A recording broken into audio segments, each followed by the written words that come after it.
creating the coloring books, it was 2020 when COVID came, and we were all trapped inside our houses. And just prior to COVID, I had foot surgery, and I started coloring. And months and months later, I was still coloring. It's like, wait a minute, why am I coloring other people's books? Why? I'm a photographer. I should think. So now COVID is here, and you could walk anywhere in the streets and just stand in the middle of the road and take pictures. And I've created the first two, which are strictly about Prince George. So which is the first one? What have I got here? That would have been the very first one.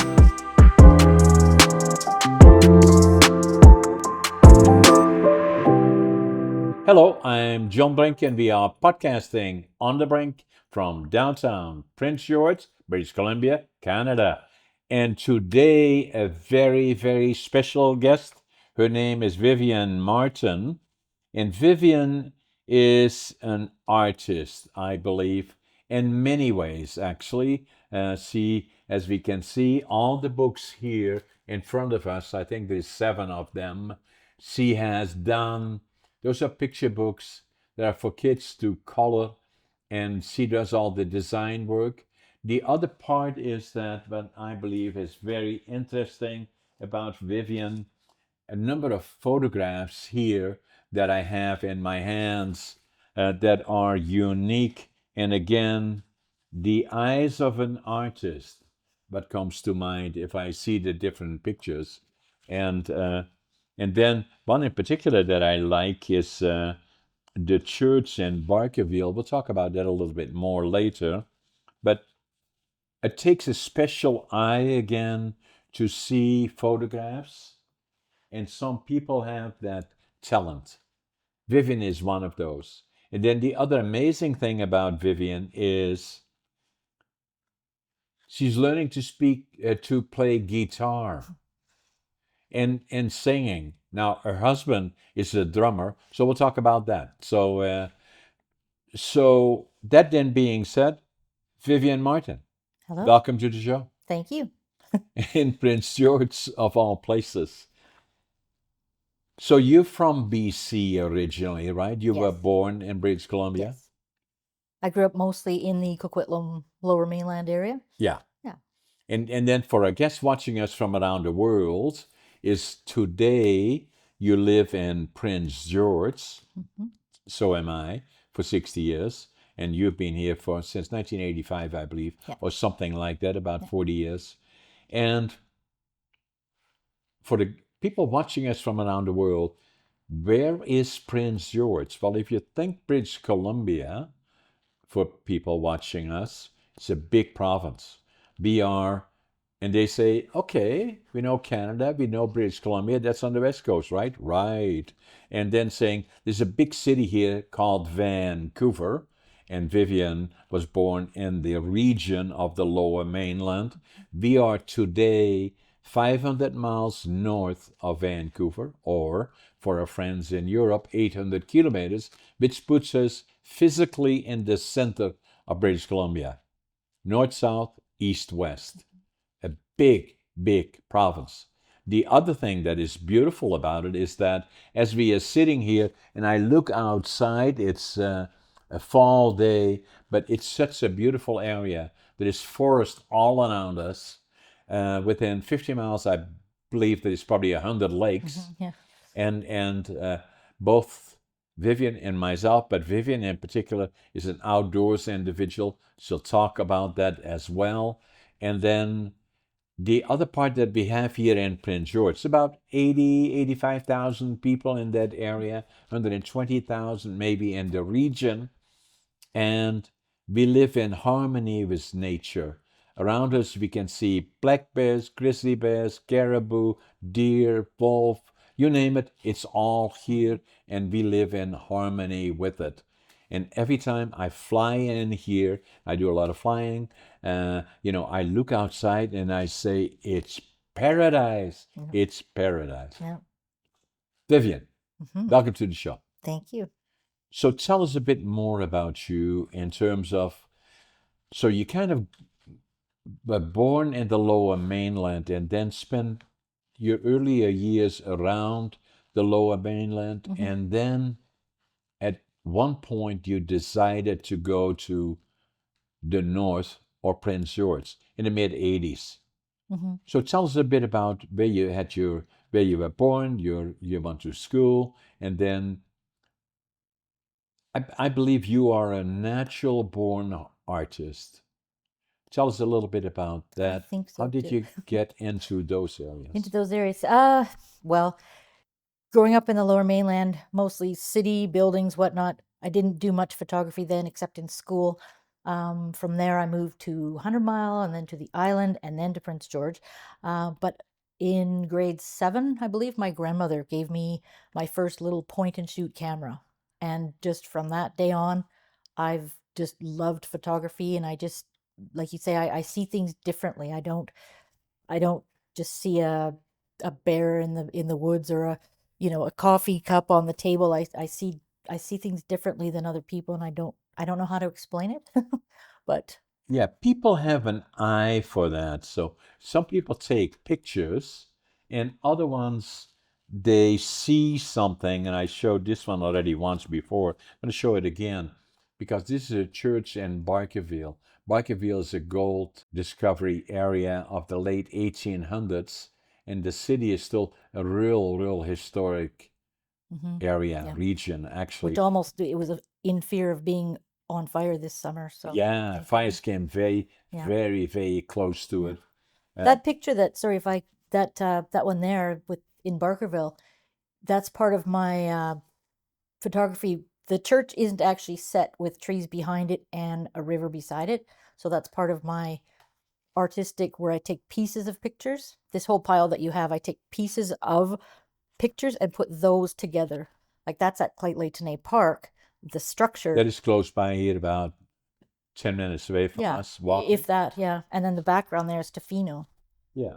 So I put the two pictures And together. so you have to have this eye for it. This one is interesting. What is it? And I see a plane behind it. So the structure that's at the pulp mill, and the The pulp, fore pulp here, mill is here in Prince George. yep, and then the foreground where your hands are, that's in the Athabasca Falls in Alberta. And that airplane I put together at one of the local lakes. It was just flying over, and Was I a so I float put plane. yeah, so I Yeah. put all three pictures together. So you incorporated all the elements in the one picture. Correct. Which that Really? whole yeah, all these I are. should look at it once more. Yeah. So they're here. Now the other find that I find interesting is that it appears to me like. Tell us about this picture. Is it Vancouver in the background? That's Vancouver in the background. And The then the beach and the grass, the whole water and grass area, that's in Maui. And the little building, if you're going through 100 Mile, there's the 108 rest area. right It's a big, south of here. yes, and it's a historical area that you can look at historically, but it's a rest stop that people can stop at. So I took that cabin plus, like you say, the Vancouver skyline and Maui and put those all together. Yeah. So and again, this is seeing this. 108 mile is about half a, not a little bit less than that, between here and Yeah. Vancouver. But you have to get the eye to see this, and then remember it, and then knowing at some point you're going to take a picture of it. This one is unique. Another one where I see the raven, the church, and then the fencing, old fencing. Yes. Again, a combination of Yeah. Do you do a lot of that, incorporating elements? I do. And the reason for that is I have so many thousands of pictures that after a while I'm just like, okay, I have all these pictures. What else can I do with them? This one I find interesting too. That's my husband. Is that your Yeah. husband? Yeah. That was Oh, actually the very first amalgamated picture that I made. The yeah, very first one. the first one. Yeah. So that was the experiment. He's a drummer, actually. Yes. Yeah. And then, the other ones that come to mind here that I find interesting is this one, the raven and the watch. That's my husband's grandfather's watch. Isn't that something, eh? Yeah. History there. Now, the other one that I find interesting is this one here, the car. That car is at the Prince George Railway Museum. And then that lake is north of Prince George. So with pictures, it is what I find is picture taking and then looking at it from the eye of a artist. You see the picture really. Yeah. And so the other thing that's happened, the first picture that camera that I got was way back. I'm 84, so I was then in probably 10 or 12 years old, and they had boxes, and you looked at it and you took a picture like that. So we've come a long way. Yeah. Now we got the iPhones that iPhone is always in our pocket. We see something and then we take a picture of it. Yeah. Yeah. Much more so than we did in the past. So you started taking pictures really, and then looking at your bio, 2007 was a tough year for you, I believe. You lost part of your family and a close friend, my father, my husband's aunt, my cat of 17 years. There was quite a lot going on. Yeah, it was pretty upsetting. was a tough Yeah, year for it you. was. Did that have an effect on you as an artist? It did, because at that point I was only doing photography, but I needed something else to express, Yeah, to do with my hands and to just occupy my head. right. Yeah, yeah. Yeah, the emotions, and then to kind of come to, it's always difficult going through difficult periods to come to peace with it in some form of fashion, and because you have to go on, right? And so then the next thing that I remember about you, you then decided at some point in the mid 80s to come to Prince George. Why? At the time I was living on Vancouver Island, and my Where, brother, where on the island? Nanoose Bay. Where? Nanoose Bay, just outside of Parksville, not too far from Parksville, Parksville. close to Nanaimo. All right. In between, it's in between. Yeah. Yeah. So, and Vancouver Island, again, for all the people watching us from around the world, Vancouver Island is a big island, really, nearly as big as Holland, so, and not many people, but there's some big cities there that we are familiar with. One of them is Victoria. Which is the capital. Yeah, capital of BC, and then then some other cities, but it's a beautiful area. We have a place that actually my wife, myself, in North Saanich, Okay. and which is a beautiful area. So the again part of BC. So you were on the island and different places, and then so what made you go to Prince George? Well, at the time I was in between jobs, and my brother lived here. And so I phoned him up one time and I just said, why don't I come up and visit? And I ended up getting a job while I was here. So I stayed here So employed. did you get a job with the city? I did. So you worked for the city of Prince George for quite a while. What were you doing? I was an equipment operator. I was inside City Hall initially. And then after that, I was the remainder 26 years somewhat. I was an outside worker for working on equipment. Running equipment? Well, that's something different. Yeah, not too Because, many women initially started. so, what kind of equipment were you in? Snow clearing. Initially, I started off on the snow trucks, the lawnmowers, the big lawnmowers with the big wings and cutting grass and You probably were the fertilizer. only one that was running equipment for the whole city of Prince George? Initially, for females, yeah. Yeah. There was possibly one other one, but yeah, at that time, yeah. Yeah. So that it should, and then you decided to retire, and then the other part there, the artist came to the foreground again, although it was always there, Right. I'm sure. Yeah. You were still taking pictures, you were still doing things. When did you start writing books? Creating the coloring books. It was 2020 when 2020, yeah, when COVID came, and we were all trapped inside our houses. And just prior to COVID, I had foot surgery and I started coloring. And months and months later, I was still coloring. It's like, wait a minute, why am I coloring other people's books? Why, I'm a photographer. I should think. So now COVID is here, and you could walk anywhere in the streets and just stand in the middle of the road and take pictures. and I've created the first two, which are strictly about Prince George. So which is the first one? What have I got here? That would have been the very first one. So this was the first one. That is actually the color photograph of who is Terry Fox. We all know the fellow on the front. Yeah. So this is the first one that Vivian did, and this Terry Fox is the fellow on the front that was known for. He ran across Canada.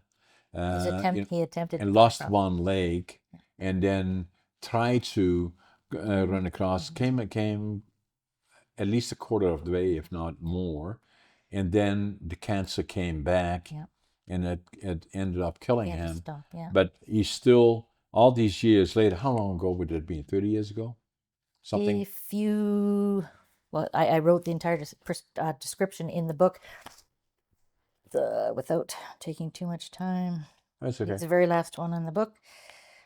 So that's the whole description of when he started and when he didn't. So what I do is I went out and I took all the pictures for the first two books, and I went out and I took a historical and interesting and iconic sites and buildings, structures, and then I come home and I hand draw everything.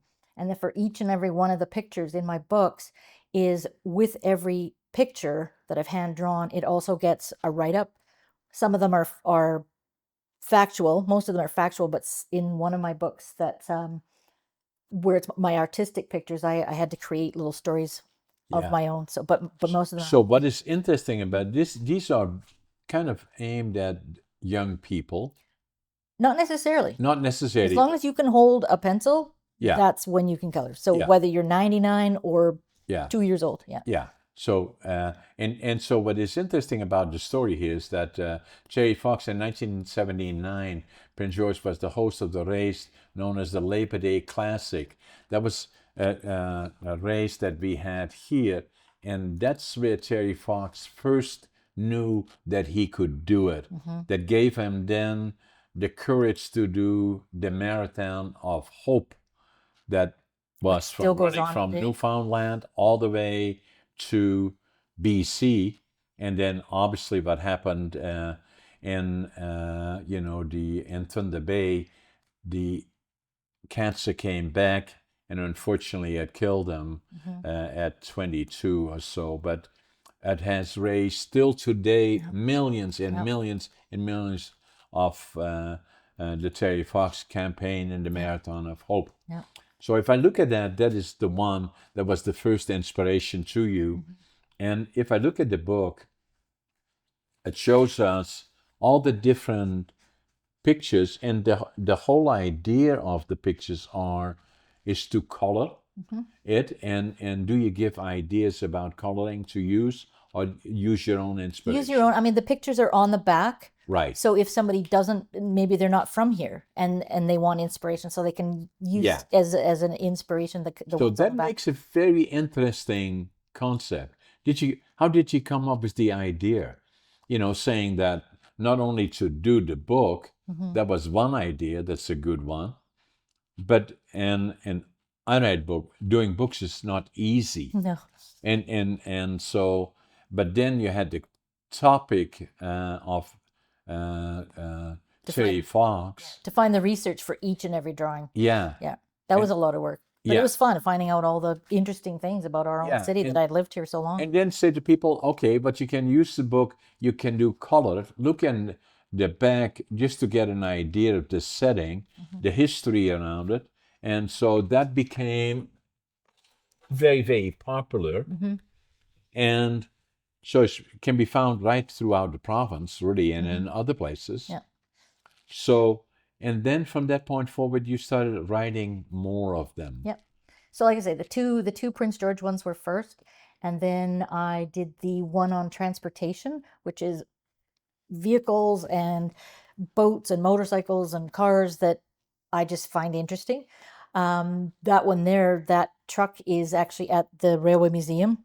The boathouse is in Maligne Lake in Jasper, and all close by here. Well, the other one is in Jasper, and then the right-hand side is Lake Louise. So I've combined three. And again, they're looking in the book. We have bigger pictures of them, and if somebody from, if you can hold a pencil from 6 years old, 4 years old to 99, you can then color it. If you Yeah. need inspiration, Yeah. look at the back, Yeah. because it will show in more detail all the detail. So it's a very different idea. Yep. I've never seen it, and This book here specifically, when you look on the back, some of the pictures, the locations that I took them, they're just in the grass or in the bush.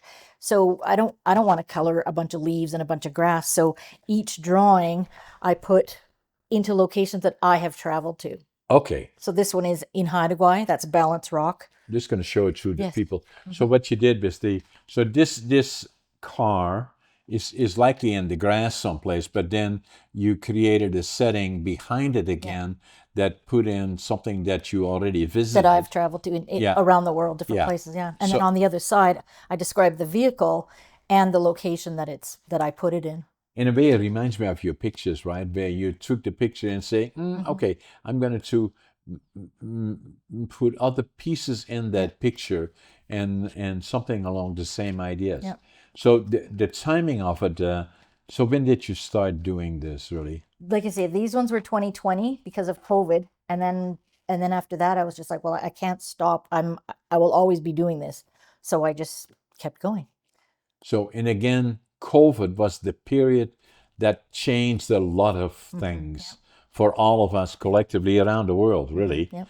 And part of it is that we could not continue to do that we had been doing before in the settings. Stores you couldn't go into in a lot of cases, or you had to have a mask. Everybody was much more conscientious of all the things that we did. In fact, ourselves, podcasting a lot then. We were working at Shaw, a television station here, and then doing interviews like we are doing, mainly from the region. And all of a sudden, COVID came, and could not no longer be in the television studio. Yeah. Then we said, what are we going to do now? But I had this apartment that we are in right now, and saying, how about creating a studio? You see, right. So we put up a television.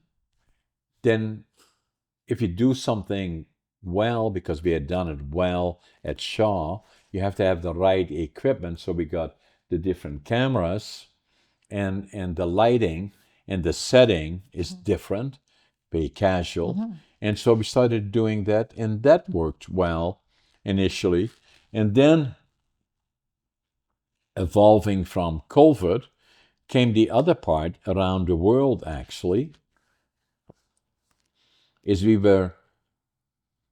have lots of interesting people around this region, but we were running out of candidates.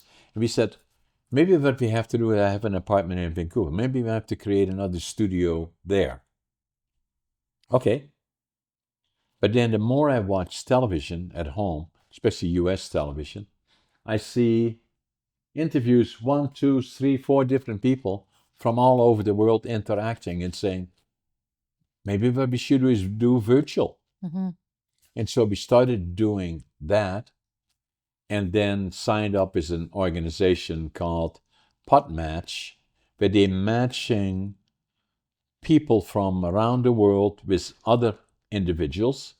And we started doing that, and that changed everything. And what was evolving is, from that point forward, is podcasting. So where we can sit here, like you and me are, we will be showing that on YouTube and all around the world. People will amazing. see us interacting Yeah. through PodMatch.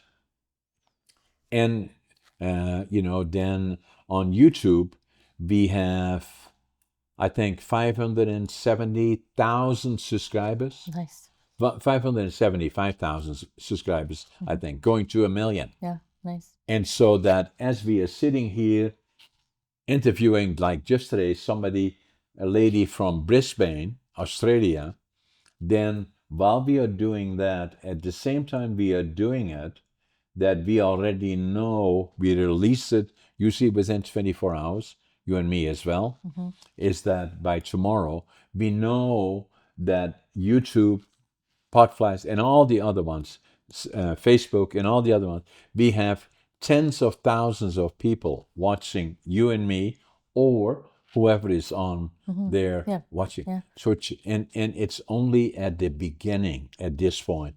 It's Oh, still yeah. evolving as we go forward, and so that again, same as you did with your books and with your photographs, you are an artist, always have been. I see that in the pictures. Started imagining different things and saying, what would make that picture more interesting to you and likely the people that are watching them? Yep. And then from there and then evolved in to the concept of books like this that create the idea of books and settings that are unique to you, again getting guidance from the back. I believe other people will do this as well around the world, likely. So I hope you got a patent on this. No, So but but at they'll all least, be different. No matter what, they're all and different. they are different, so but still the concept is a very, very good one. And so you started doing that in 2020, 3.5, 4 years ago. Yeah. So, and since that time you've done 7. So do you keep doing it then? I want to. Yeah. This April I went down to the coast and all to create more books. Like these ones, like I say, 2 of them are Prince George, one is transportation, one is animals, one is abstract. There's one specifically for children, and then there's Mandelas. But there was nothing, they're very specific, the 2 Prince George ones. I wanted something that was more global. And Right. so, okay, I need something more lower mainland or more Vancouver or more BC. So like I say, I drove from Prince George to the mainland, and along the way I took pictures all along. And then in Vancouver, actually my sister came over from the island and she went with me, and we took all the pictures in the lower mainland, the big attractions in Vancouver, and then we went over to the island. Right. And then I took several pictures there. So those are going to be incorporated in my next 2 to 3 books. So how many books do you do a year? It varies. So do you have an objective to say, I want to do, like for me, I've done about 4 books or 5 books. I like to do one a year, so that, and kind of go from Yeah. that point. I don't really put sort of limits or expectations on myself. It's that's what I'd like to do. Yeah. And then you get busy kayaking, and you get busy camping, and you get busy Yeah, doing yeah, hobby things. And yeah. but more now that winter's setting in, I'll Yeah. be real And fine-tuned. obviously you've now retired from the city, so both you and your husband are retired, or No, he's still working. is she still working? Oh my God. I know. I'm Yeah. older than him. So. Huh? I said I'm older than him, so he has to work. So how old is he? He is 56. See, a young fella. Yeah. So but in any event, so you're enjoying your retirement, obviously, and then at the same time you have to be active. So you're doing this. You did pictures. That's part of your life. Very successful. You're doing this. Very successful. You're distributing them through a number of the stores. Have them, and obviously growing all this. How much is one of them in the store? They retail for 20. So no matter where you buy it, it's always 20. 20. Yep. $20. Correct. Yeah. Canadian. Yeah. And so so that's a business. And then they are printed here in Prince George, or Yes. Locally. Yep. yeah. So you keep it all locally. Yep. And so very successful. You had that totally under control. You know exactly what you're doing, but it looks like I kind of imagine in my fantasy is saying that, okay, she's looking at this region, then BC, and then Northern BC, then Southern BC, which you already have done, then North America, likely then maybe Canada, from there and then the globe. Who knows, Who right? knows? Yeah. So all potentials, because you have the eye, you have the concept, and it's virtually endless, right? As to where it can go. Yeah. So the other part then I found interesting looking at your bio. Your husband is a drummer, and I had a fella here that played guitar and sings, and your husband works with him in his band as the drummer. Yeah, well, they're a band together. So Yeah, yeah, yeah. What was his name again? The band. the band is called Tabor Creek Band. Yeah, and your husband's name, Brad Martin, and then the fellow that I had here, I should remember. Rick Stavely. Yeah, Rick. It's very good, right? So Yeah. yeah, and so collectively they're very very good. But then for Vivian said, "I'm going to learn to play guitar." Yeah. Okay. Yeah, but I'm going to sing too. Oh, okay. So there she goes. Now, interestingly, I always wanted to learn to play guitar, and I just couldn't get it. I'm ADHD, so that maybe had something to do with it. I don't know. I was just not very good at lessons and doing all that kind of stuff. But I have probably 4 or 5 different guitars. I always wanted to play guitar and sing, but I never got there. It's not too late. It's not too late. So I'm nearly 84. 2 weeks from now, I'm 84. So maybe no, it's never too late, So maybe I still will do that at some point. So where are you now? So when did this? So what happened to Vivian? She woke up in the middle of the night. It was 2 o'clock in the morning, and she said, "What's your husband's name?" Brad. Brad. Say, Brad. Say, what? I'm going to play guitar. Nope. Oh, okay. How did it happen? No. In one of the pictures that you have at the very beginning with the motorcycle, that's my brother at the very first picture at the bottom there. And he lives in Prince Rupert, Port Edward. Oh. And he was going to be getting rid of some of his guitars. I think Okay. the one that fell on the floor under the couch. And so he said, "I'm going to be giving you my guitar." So he came to town, he gave me his guitar, and I'd never played in my life.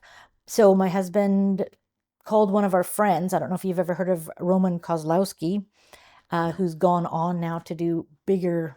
He's well on his way to becoming an international star. He came over to our house during COVID, and he taught me the basics, the very beginning basics of how to play guitar during COVID, like I say. And then after that, my husband, I came home, he surprised me. He said, "Oh, look." And I opened up the case, and there was a brand new guitar in a case for me. And then after that, I had to take lessons because now I have a new guitar. And So where do you take lessons? I've taken them at different places, but right now I am with the Conservatory of Music. Who? The Conservatory of Music. Oh, yeah. On Fifth Avenue. Yeah, I really like it there. It's very structured, and the fellow I'm taking lessons with it's just a perfect match. Yeah. So is it electric or is it? It's acoustic electric, so I can plug it in and it can become electric. But this one is acoustic. Right. I mean. And then the singing part. Have you always been a singer, or you like a to hobbyist, just a hobby singer. Right. Yeah. But I've always loved singing. Yeah. But again, it's something that keeps you active, right? So what I always believe, and obviously I have people say to me, "So when are you going to retire?" I say, "To do what?" So lay on the couch. So I can't do that. Neither would my wife. They said, "Get them out of the house." Yeah. So keep them busy. Yeah. So but a lot of times for a lot of people that reach the age of retirement, they don't have any hobbies. Or they, and that then becomes a challenge where what you do is watch TV most of the day. Yeah. And then probably diet is not good. No physical exercise, no moving around.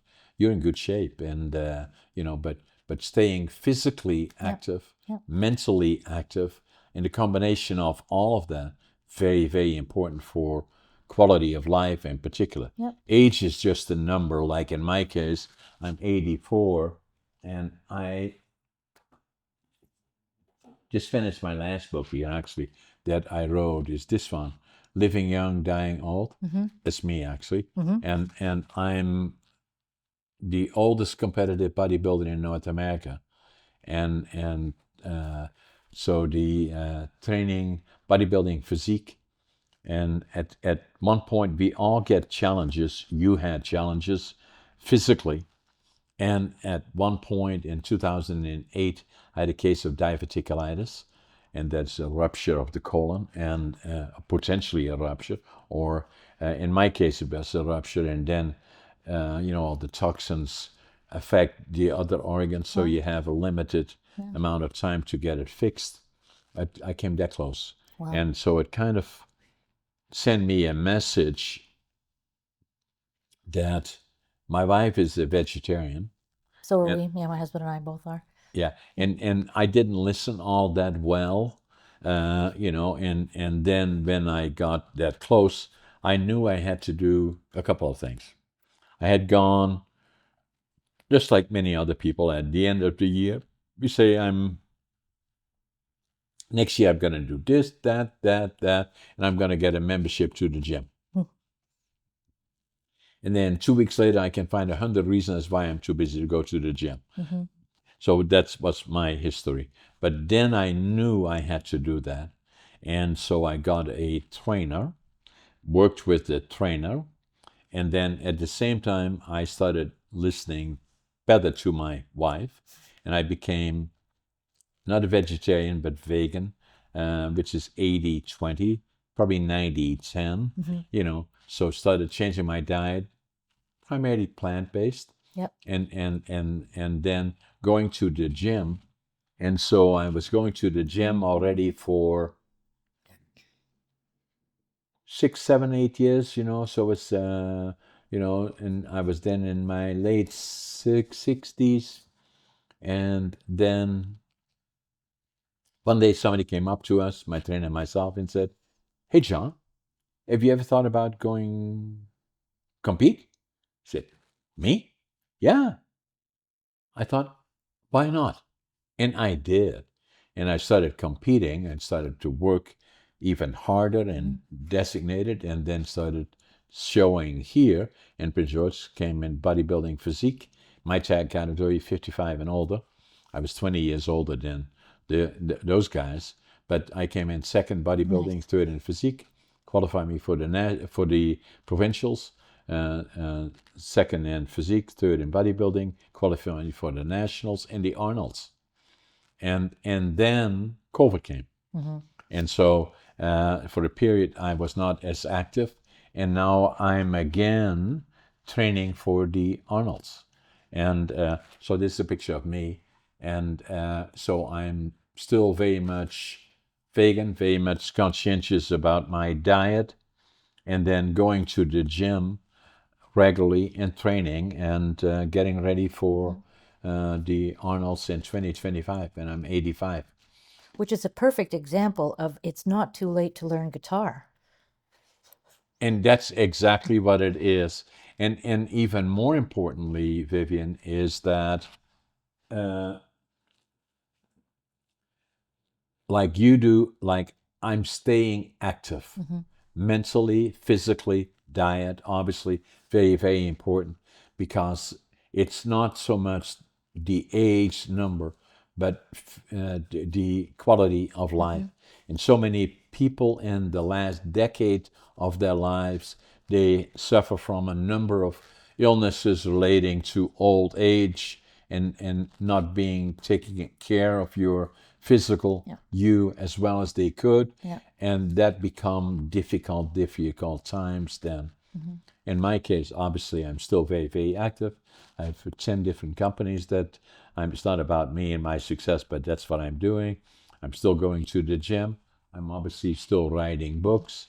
I'm probably one of the most active podcasters in Canada, certainly in northern or in Western Canada, and the top 1% globally. And so that keeps me active, being a speaker and doing all of that.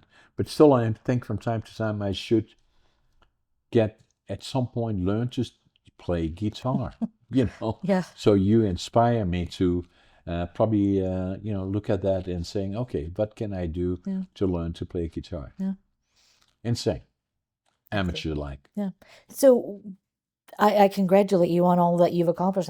That's wonderful, and it's also inspiring for myself and other people. So congratulations on that. But the singing and the guitar that I was doing, friends of ours who own Beatnik Records, I know Rick mentioned them too, but they encouraged me, and I recorded 3 songs. They're just cover songs, but I recorded 3 songs with them.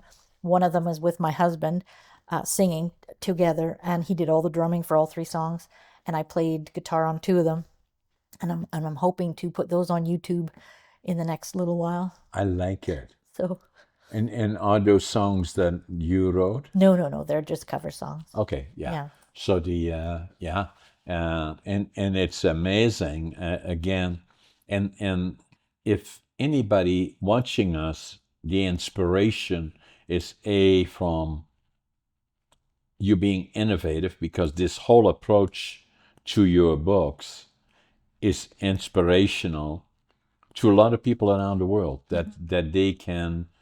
You started this all here, but it is an inspiration to younger people, and particularly the way you did it is where on the back of the pictures incorporated with the story about the front, and then all the pictures inside.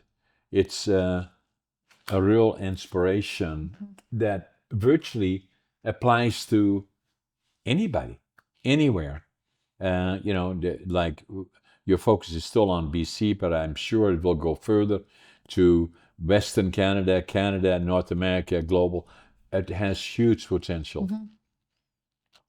And that's an inspiration, especially that you started this really as a result of COVID, as many other things did. Yeah. For me, I started this as part of COVID as well, Yeah. and then going global with it, Yeah. and so it keeps me active mentally, physically, and then staying fit. The other part is going to the gym, not necessarily do what I suggest to people that are getting older, not necessarily become an Olympian or a bodybuilder, but at least stay active. Yeah. And even if you meaning everybody watching us, and as you get older, stay active physically. Even if you walk half an hour a day, and then what happens if you keep doing it? Then at some point people say, "Hey, Vivian, you look good, but what are you doing? Blah," and people will start noticing you, meaning them, in being good shape, more active physically, mentally, and getting an inspiration from it. Yep. And that's what I found that when I was going to the gym, mainly for the purpose of staying physically healthy, is that when the challenge came and say, "Have you ever thought about competing?" Well, no. But yes, maybe I should. It inspired me to go to the gym. Today, 15 years later, because this was in 2009, when I recovered from my operation, they took 20 centimeters out of my colon, and I survived, obviously, but I came that close, and so that I've been working out in the gym for the last 15 years, and save and except for the period of COVID, but still staying physically healthy. The other part is that diet has become, thanks to my wife, and then obviously getting the scare, that I do most of the shopping, for her as well. Yeah. And so when I go to the store, I usually go to the outside of the store. Where the healthy food is. Healthier. At least I know what is there, right? And as long as it's plant-based and as long as it's organic, that's what I look for. And then the processed food, I don't know what is in it, and so we stay away from that, and being more conscientious. And I like the food that I eat, and it does not have to be. I try to eat healthy, but it's not very tasty. There is no reason that it cannot be both. Exactly.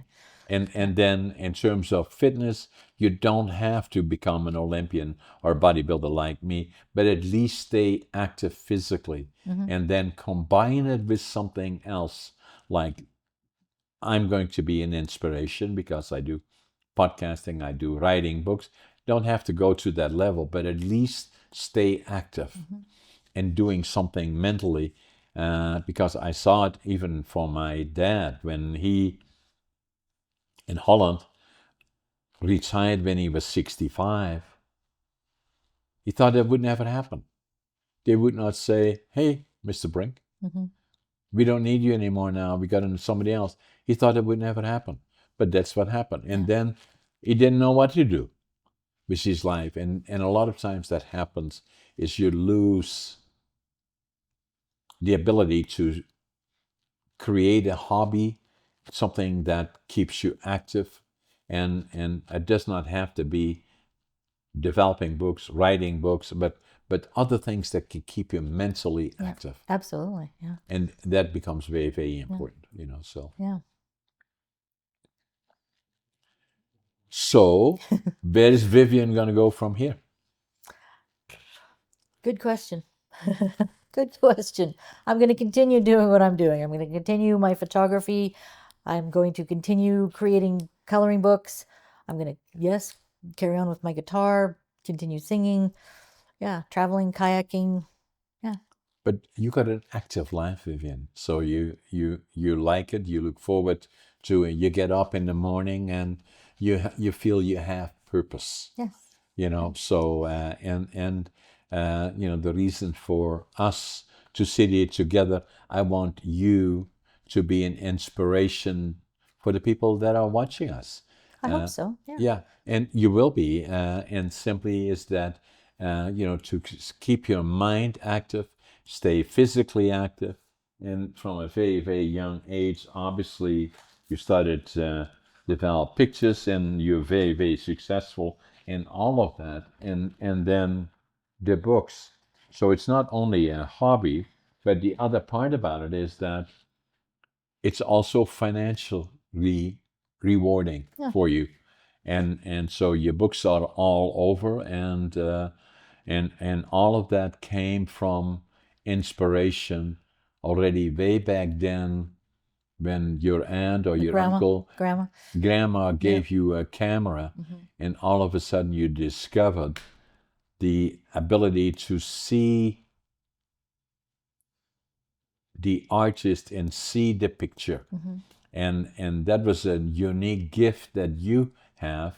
For me, I say we are all, and that's my discussion usually. Today, I think I'm speaking to a couple hundred kids in one of the schools here as an inspiration, is saying that I took me time to develop that uniqueness that I was not very successful academically. I failed grade 3 and I failed grade 7 3 times. So that was not good. And they said to my parents, "Well, what should we do with this guy?" So maybe send him to the mentally challenged school. And said, "No, we're not going to do that." So they sent me to become a furniture maker. Went to the furniture factory when I was 13. But I always believed that I was just as good as all the other ones. Not better than, but it's at least as good. And I always was a dreamer of, we were liberated by the Canadian Army, April the 12th, 1945. And I always knew I wanted to go to the land of my heroes, Canada. And I did when I was 23. And then my dream was to build a lumber mill. And it started with nothing. I had $25.47 when I came in. Couldn't speak the language, didn't know a soul, didn't have a job. Why Prince George? Yeah, that's a good question, actually, is that I wanted to go to Canada, and then I knew enough about Canada that all the timber was in British Columbia. So when I flew into Montreal by plane, I took the train across Canada, 4 days, 5 nights. Can you imagine? That's a long. And so when I arrived in Vancouver with a suitcase, 3 books, 2 sets of clothes, Went to the immigration office, and I couldn't speak English. Fortunately, there was a German fellow there. And I told him what I wanted to do. I wanted to build a lumber mill. He said, go to Prince George. 1965, that's where they're building the mills. That's where you got plywood plants and pulp mills and all the other things. So I came off the bus here by the Greyhound station, Yep. where it used to be. And so and I had my suitcase. I had my 3 books, 2 sets of clothes, and I counted my money at least 3 times. I had $25.47. But what I did have lots of is always a positive attitude. I did even when I was young. No matter what happens, I always believe tomorrow is going to be better. And, but I'm always positive. Passion, no matter what I do, I give it 125%. And work ethic, I work harder than anybody. And even still today at nearly 84, I get up at 5:30 in the morning, and I always make my bed, and I always think I'm late. And I still do that today, and still doing all the other things. So that's why I got to Prince George, and obviously I have my lumber mill and several other ones, and then warehouses and all the other kind of things. But it's the land of opportunity. But what lays on the foundation is attitude, passion, work ethic, and so I still do that today. That's what I like about it. Nice. Any closing? We're nearly at an hour. Vivian, any other things that come to mind? Any other things? I am always looking for a place that wants to have my stores, my books in their stores. But other than that, yeah, Have you got a website? I do. Okay, what is your website? It is vivian-martin.artistwebsites.com. Okay, so Vivian Dash dash Martin Martin dot dot artistwebsites.com. artistwebsite.com. We will show that on the podcast too when we send it out. They can contact you from all over the world, and so for all those people watching us, is that Vivian is unique to us in our area, and I found it important for her to share an hour with me talking about our love of British Columbia together. You and I do the same, and saying that it's still the land of opportunity. But even more importantly is that when you get older, that to have dreams and aspirations as you grow older, then age is just a number. Staying fit mentally, physically, and psychologically is very, very important. The other part is that is very important for us is that for all those people watching us, is that subscribe to our podcast. If you like what I'm doing in my podcast, having guests from all over the world. Just today we had somebody from Australia, probably 3-4 times a week, different people from all over the world, and then including local stars and artists like Vivian as a mixture of inspiration. Subscribe to my podcast, make comments on it, share it with others, and like it would very much and it be an inspiration to me and to my guests. Again, Vivian, thank you for being on my podcast. I appreciate you having me here today. Thank you so much.